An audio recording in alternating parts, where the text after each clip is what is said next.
welcome to Good Grief, the podcast dedicated to demystifying and destigmatizing grief with compassion and humor. I'm Nikki. I'm an end-of-life doula and a grief coach in Columbus, Ohio. And today, welcome to Season 9, everybody. I'm so excited to be back for another season. I'm super excited about this season.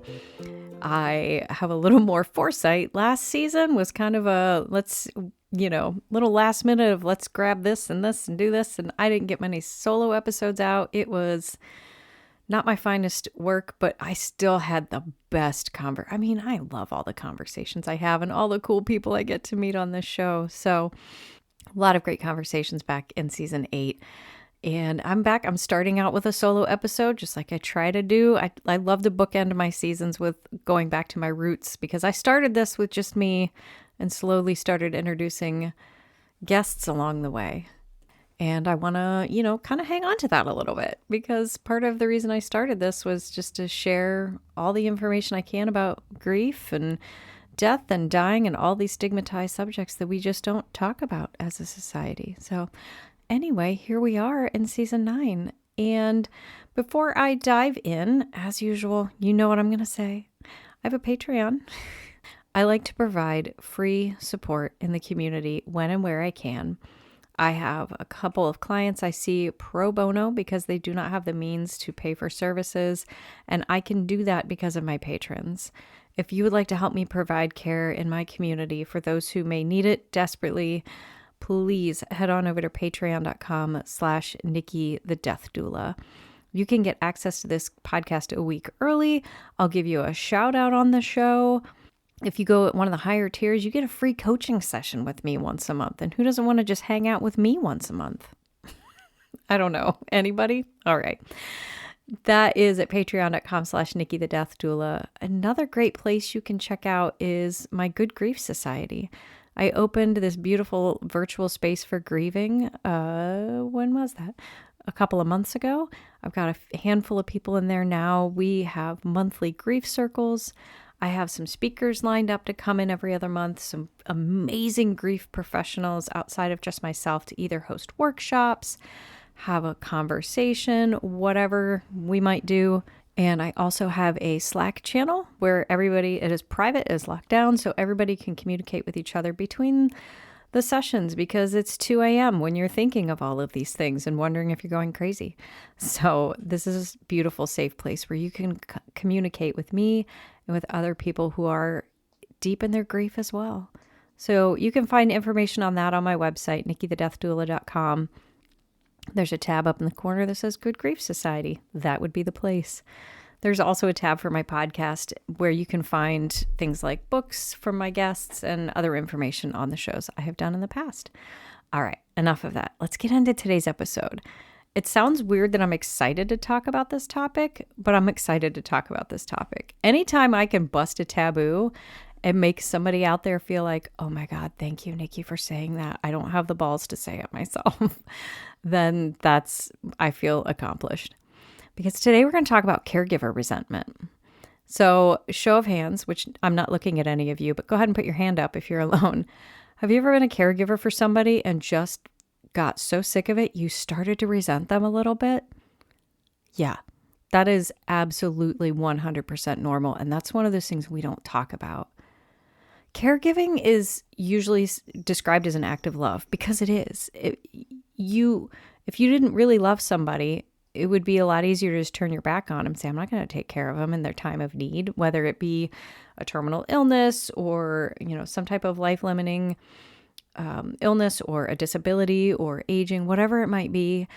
If you didn't love that person, then yeah, you'd be like, why would I take care of them? So it is an act of your love. But oh my God, what we don't talk about is how overwhelming, exhausting, and even resentful it can be. We do talk a little bit, like I hear people more open about how relentless caregiving is, but we're still there's this mentality when you're outside looking in and be like, well, yeah, you love that person. Of course you would do it. And you just do it. And it's easy as that, right? Oh my God, no, it is not easy as that. You can love somebody deeply and still feel frustrated with them, completely drained, or even trapped in that situation by trapped by this responsibility for caring for them. That doesn't make you a bad person. Let's just get that out there in the front of all of this. If you have experienced resentment in caregiving, you're not a bad person. You're a human being. I mean, let's take caregiving out of it for half a second. How many people have felt a little bit of resentment towards their spouse at one point or another, right? It's easy when you're with somebody day to day to bottle up some of those feelings and harbor a little bit of resentment, okay? It's what happens. But somehow this makes people feel guilty. It makes the caregiving aspect just that much heavier. And it just straight up kind of sucks. We're just kind of stuck with those feelings of burnout, resentment, and guilt.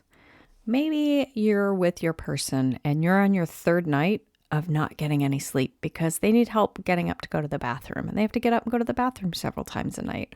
Or they're in pain and they're calling out for you. Or they've fallen yet again. And we all know how precious sleep is. Like, you don't have that. They've done studies. You will literally go insane without sleep. So you're on your third night of this, and that person is calling for you, God forbid, ringing a bell.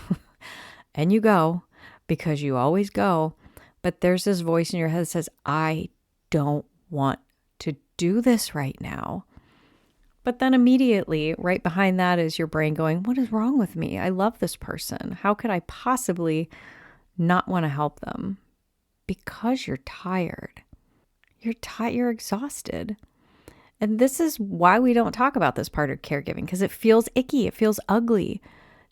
It feels wrong in a way that we would have these feelings of resentment towards somebody we love.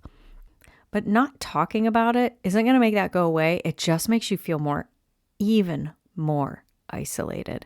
Caregiving is isolating. You lose track of friends and family because you're just 24/7, 365 in this role. You don't get a break most of the time. There are ways to get breaks. We'll talk about that. But you just feel trapped and you feel isolated. And then when you start having these feelings that you, God forbid, could not share with anybody, you feel even more alone. So let's talk a little bit about resentment. Resentment is typically just a sign of a bigger problem. It's not a character flaw. Again, it's not you being a bad person. That is saying something needs to change. That is the precipice of severe burnout. And resentment will continue to build and build and build when whatever that thing that is out of balance continues to go uncorrected. It will just continue to build until you hit burnout. Caregivers tend to be the last to do on their list. They're constantly doing things for their other person or anything else, whatever, and taking care of themselves is absolute bottom of the list, if it's on the list at all. And as it turns out, running on empty makes humans a little spicy, shall we say, a little loopy. You're already grieving. When you're caregiving, you're already experiencing anticipatory grief, and I've had entire episodes on that. So you've got that. You've got this anticipatory grief of knowing that this person can and may and or will die, and you're already anticipating that loss. You're also sitting there watching them decline in real time. You are the one watching them decline. You may have other loved ones and family members and friends that stop by for visits every couple weeks and hang out for an hour, and that's it. So they're not seeing the decline that you are in their face all the time, right? So you're experiencing that loss, you're watching them decline, and you're holding physical, mental, emotional, practical loads all in your arms at one time. And there's no laundry basket big enough to hold all that. This is not one job. This is like 7 full-time jobs, like stacked on each other, wearing a trench coat and a fedora, trying to sneak into a movie. I don't know why I just said that, but you know what I mean. This is a lot of things trying to disguise itself as one job. It's 7. It's so many other jobs. And then that guilt loop is where the real damage comes in. You're feeling resentment, you're judging yourself, you're making yourself more emotionally exhausted. You're feeling that resentment, you're judging yourself, you're getting more emotionally exhausted. So the feeling is not the problem, it's the shame around it. You're not drowning because you felt something good or felt some love. You're drowning because you decided that feeling of resentment made you a bad person. So here's where I'm giving you a permission slip. You're allowed to have feelings of resentment. And you're allowed to have limits and boundaries. You are, I promise you. And I know it is so easy to get in that mode and say, well, nobody else is going to do this, so I have to. I will help you find somebody if you need. There's respite care. There are other humans. If you've got people that are coming to visit, for the love of God, ask them to just hang out for an hour while you go take a shower or separate yourself and go for a walk. There are ways to get some rest and some care. And needing that space and needing these boundaries does not mean you don't care for that person. Wanting a break is not abandoning them. Taking a break is not abandoning them. You can't love somebody until you are fully cared for yourself. There's that whole adage of put the oxygen mask on yourself before other people, and you can't fill from an empty cup and blah, blah, blah, insert cliche here. But those cliches are out there for a reason. You have to take care of yourself. You have to give yourself a break. That's when the resentment comes in, is when you aren't doing those things. You're allowed to take a break. You're allowed to be gentle with yourself. So what do we do? Nikki, what do I do? What do I do? How do I handle this? Okay. First things first, go ahead and name it. Name it to tame it, right? You've probably heard me say that a million times. Sit back and say, you don't have to say this to your person, but say it to yourself or even say it to a friend. Look, I'm feeling resentful today. I've been at this 22 days straight without a break. I haven't taken a shower in a week. I don't know the last time I've eaten something that wasn't pizza, and I'm resenting this right now. Great. You've said it. You admitted it. You are not a bad person for that. Okay? Find tiny pockets of time that you can call yours, even a 5-minute shower. And I know sometimes I just can't do that. Yes, you can. If you're saying you can't, you're not saying you can't, you're saying you won't. You can find time, I promise you. And let that one thing be good instead of perfect. Self-care is not about perfection, and it is not about, a yoga retreat in Costa Rica. It's not about hour-long walks. Sometimes self-care is washing your face and eating something that's not pizza. So let that one thing be good enough instead of perfect. You don't need a full self-care routine. You need a moment where you can hear your own thoughts again and where you can be you. Even if it's just walking outside of the door of the room where your loved one is and taking a deep breath and closing your eyes. It's so easy to get wrapped up in the thing to thing to thing, the task, and not taking a breath in between. Close your eyes and take a deep breath and think your own thought, even if that thought is, I'm feeling a little resentful today. Okay? I hope that felt a little better to hear that. I can't fix your problems, and you can't fix your problems, but you can fix you. That makes sense. You can fix yourself in the moment. Okay, you can love somebody with your whole being and still have moments where it feels like it's too much. Both can exist concurrently because they already are. They already do. And if no one has told you this lately, you're not doing this wrong. You're doing something that is incredibly hard, that so many people out there in the world do not have the balls to do themselves. And you're doing it. So I would love to invite you to take 5 minutes today. Get some sunshine on your face. Take a shower. Take a deep breath. Take a 5-minute nap. Whatever you need to do, whatever fits your style, whatever makes you feel better. Stretch your body. Bend down and touch your toes. Just do something today for you. Okay? And listen, if you're listening to this and you're like, oh my God, Nikki, that's me. You're talking about me. I'm feeling a little attacked right now because you were talking directly about me. You're not alone. I guarantee you there are hundreds, if not thousands of other people out there feeling exactly like you are. And here's the thing, it's only going to get worse for our society because where we are just in terms of our population gap, like our baby boomer generation, it's called baby boom for a reason. That generation is enormous and they are all aging up now. And the gap in care between the amount of people of that generation and the elder generation and the people who are capable caregivers that's a huge gap. So there's going to be a lot of people caregiving that had never really fully intended to. And it's going to be hard and it's going to stink. I'm sorry. It will get better. I promise. But you're not alone. You are out there with so many other people. Okay? Okay. I hope that helped a little bit. And obviously, if you really need a little extra level of comfort or support, reach out to me. Y'all know where to find me by now.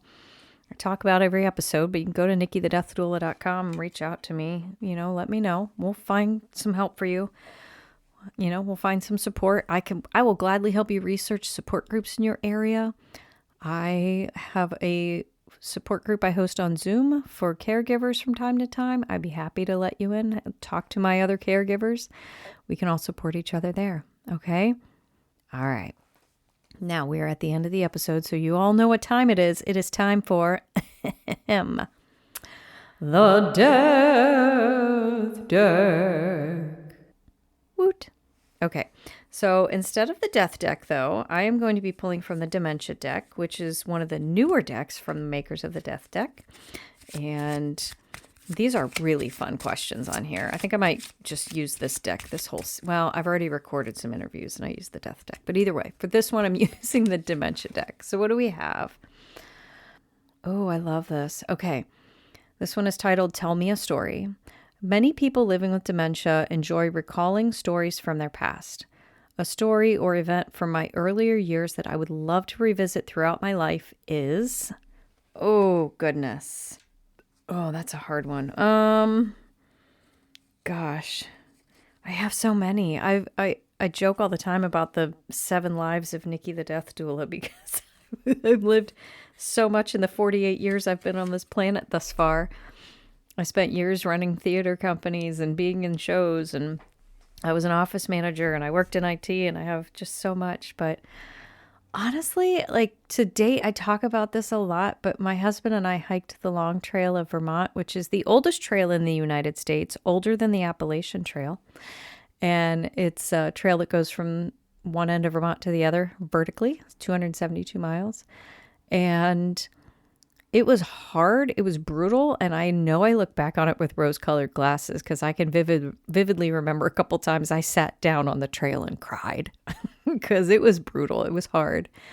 But what an experience that was to just exist in nature for like a month and not have anything to do but walk. I don't know. There was so much about that experience. And plus, it was just me and my husband. What a beautiful time that we got to spend uninterrupted time together like that. And yeah, we fought. We got on each other's nerves. We snipped at each other. But we also hugged and supported each other and just got to be with each other without any of the other world around us for that long period of... It was amazing. I would go back and do it again in a heartbeat. All right, that's my story, and I'm sticking to it for now. I'm sure I'll have other great ones to come, but that's my happy one. All right, I would love to hear what's your story? What would you like to have repeated to you as you are declining in your years? Reach out to me at nikkithedeathdoula.com. You go to /podcast and find information about the show there. And if you go to Good Grief Society, everything's linked on my website. Just go there. But check out the Good Grief Society. I would love to have you there. And don't forget to check out patreon.com/nikkithedeathdoula if you want to help me provide pro bono support out in my community. I would greatly appreciate it. And that is all. Thank you guys so much for tuning in this week. I am so excited about this season. I've got a great interview coming up next week. And then after that, I have 4 interviews in a row for the month of June. June is Pride Month, if you don't already know, and I've got 4 great guests I've already interviewed. I need to still edit the episodes, but I've got those interviews in. I've got 4 people who are in the LGBTQIA plus community who have shared their stories of life, loss, and whatever came up in those conversations coming up. And then some other great guests lined up after that. So Super excited about this season. Thank you all so much. I hope you have an amazing week. But remember, as always, your grief is yours, your feelings are valid, and grief doesn't always have to suck. Good Grief with Nikki the Death Doula is produced by Nikki Smith of Nikki the Death Doula LLC in Columbus, Ohio. Nikki the Death Doula LLC is for consulting, education, emotional support, and guidance, and is no way considered a funeral establishment or licensed mental health establishment. Scripts, editing, sound design, literally everything with this podcast is done solely by Nikki Smith of Nikki the Death Doula LLC.